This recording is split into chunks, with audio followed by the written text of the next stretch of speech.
Hi, I'm E.D. Lewis and welcome back to the channel. And happy April to everybody. No April Fooling here. I thought about possibly doing something for April Fools, but yeah, I just didn't come up with anything. Didn't really think too much about it. I had other things in my mind.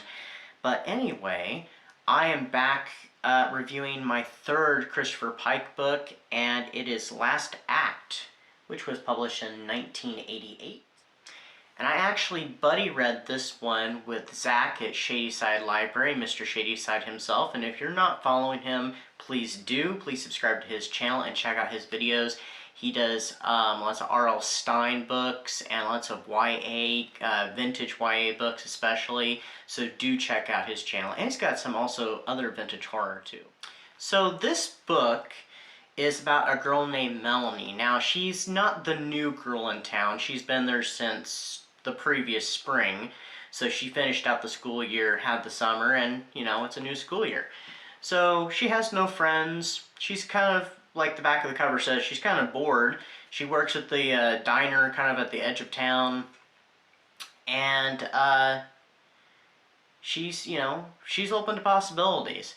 She notices a quite popular girl and pretty smart girl actually having some trouble in her trick class. She actually helps her cheat by giving her some of the answers, and they kind of become friends, and she offers to tutor and help her with her trig.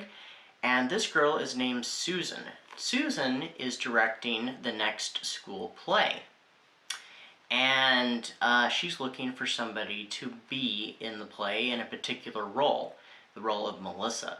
So she goes to the audition and she gets to hire Melissa in the play Final Chance. She ends up meeting, you know, all kinds of people.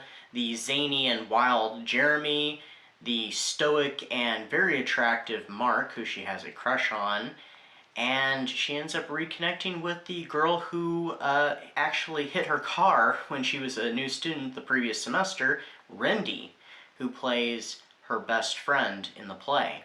Well, on opening night, things go wrong and Rendy dies during the performance. She is killed by a gunshot, and the one holding the gun is Melanie.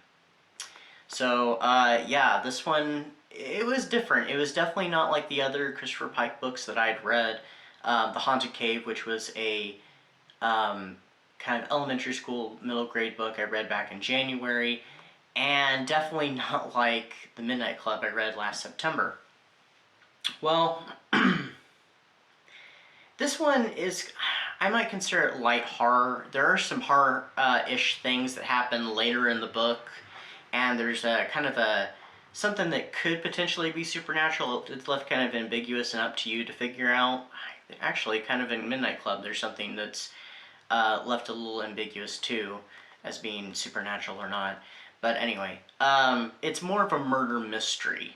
And so Melanie is, she spends the night in jail, and then she basically goes around asking questions, trying to figure things out. She has suspects. She looks into the play itself, because the play kind of has some connections with some of the events that have happened. So, but what did I think of this book? I enjoyed it. It's kind of slow. There are a lot of characters in it that they introduce you in the beginning. Then later in the book we meet some more characters. Not too many more. And then once things start kicking off around the 90-so page mark, things kind of slow back down a little bit, and yeah, it's not a quick read, and yeah, like I said, I enjoyed it, but it's not great. So what did I rate it? I rated it 3.5 jack-o'-lanterns. We're gonna go with that. I don't really know if I liked it more than I liked The Haunted Cave. I thought The Haunted Cave was okay. So, I don't know. I'm kind of on the fence with it, but anyway. So that's Last Act by Christopher Pike. Here's the book once again.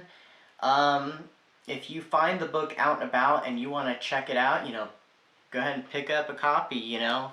You'll have to probably find it in some secondhand stores or some flea markets or even online, because I don't think there's digital copies available. I don't think this one's been released as a Kindle or an ebook anywhere.